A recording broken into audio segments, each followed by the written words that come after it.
bro, vipi? Fresh. Meze fresh. Yeah, ndameze fresh bro. Sasa uvuye he? Ya naho haruguru kabisa je mvuye kwigura ama unit. Yeah, ahubwo renda kubwira iki. Yeah, man. Speak to. Chawa kayima. Allo bro. Okay, ndaje ubunyene. Niki. Allo? Kitabise. Oya sinari bwagire kure. Ndaje ubunyene uhagume. Oya sineba. Okay, wagumu aho nyene. Nikime gihari? Wewe tora. Raza ndagusanga. Banajya ukabuga handi dukunda guhurira. Ndahabona hamwe harugu. Nkunda gusanga. Abantu bifate neza nizeye kudateba ariko. Oya sineba. Ahubwo gusa wundi ndindi. Cenda ku manokena ntako hari muzigo kwera. Twari gake kandi ugisilance. Harimo ibimeneka ariko. Ahubwo ya. Wewe nyaruka rero je nsanga hajya. Ndaje ni kuvuga ngiye wewe nyaruka ntari yawe.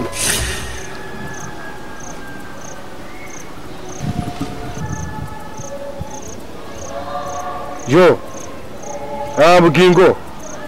Eba nubunyene nta namajambo menshi isanga kwa kavuga hahandi tukunda guhurira. Ubu tugatega umuzigo nta bintu byinshi. Yo. Abdul. Eba nakoresha imisegonda nka 30 zo musanze mu kabuga. Eba nunyaruke ntudekone. Niho ndi ndabarindiriye sindava mudashitse. Sawa. Yo. Ha. Konve. Eba nubunyene nyaruka mu misegonda nkine uzomusanze handi makakabuga. Yanga yidukunda gukinira ama ntayuzi. Ututsa ni mugwi wose. Yaba nakite yose ndayibone ngaho nyine. Koresha umwanya. Niho ndi je yana simari kaze mu nyaruke ntiducike. Eba na sawa. Ubunyene je niho ndi ni mu nyaruke. Wapo. Mucinga kweri. Haza kifata ngaka mu muziki uzimvye nkuko. Reka ndamwereke ingene bagimara share kandi ndamwereke ingene bagimara reka ndindira abacinga nabo babanze bazi dukorane mwaragaswigige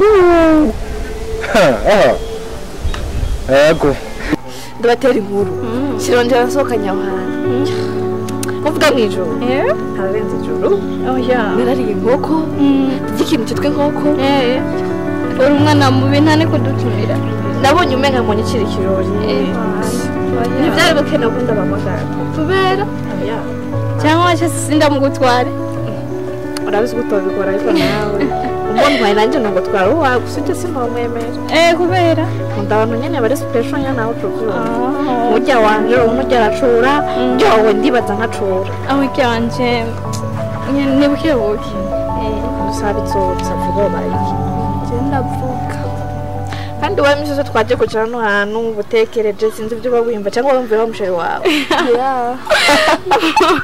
wengera mikimukunda usanga yaramuhaye ibyariro kandi gace ndabona nta bintu dushoboye ko yari cyangwa ushaka ndakondera undi muntu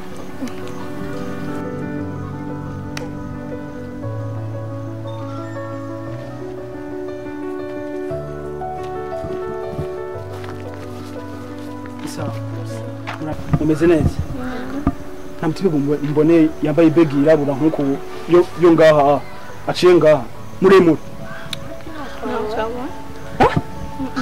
ndawe kuvuga kuko no basi ngaha mwaje kuva ryari cyamaze mwe namubona ca ngaha muremure nkuko gurugangi sawe ntiwumva nese cyane ninde basavye aga service gatoya mu mbire gusa ko mu kuvuga abandi bavuga bakanka sisa ndihuta mwebwe mwaraze uvuga bukebuke nabaje abari ibintu bibingize je none abandi babazango ndukanga ngene bisa nako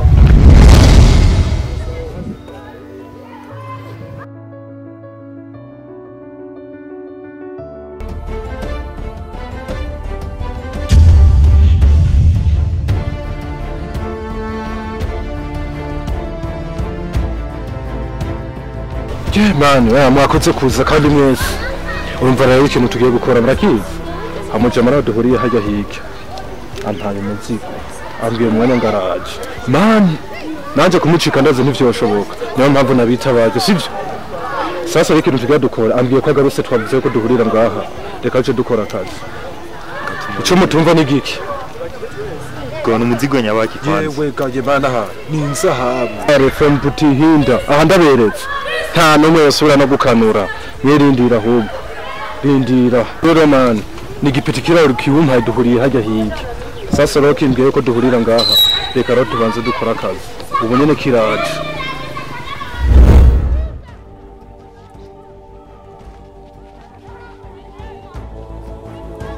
Provive sasa. la sasa Wewe unakuendelea man.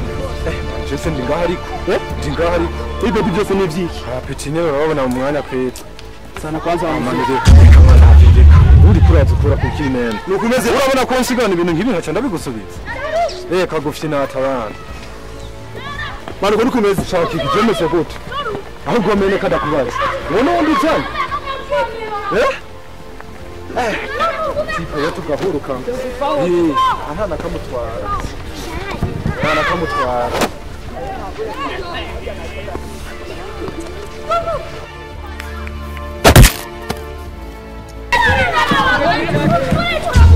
nzo mundekere umumbi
Halo?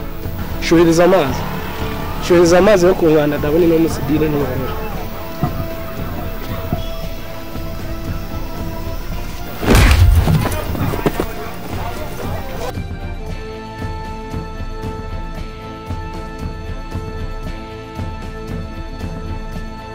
kidahura n'imisozi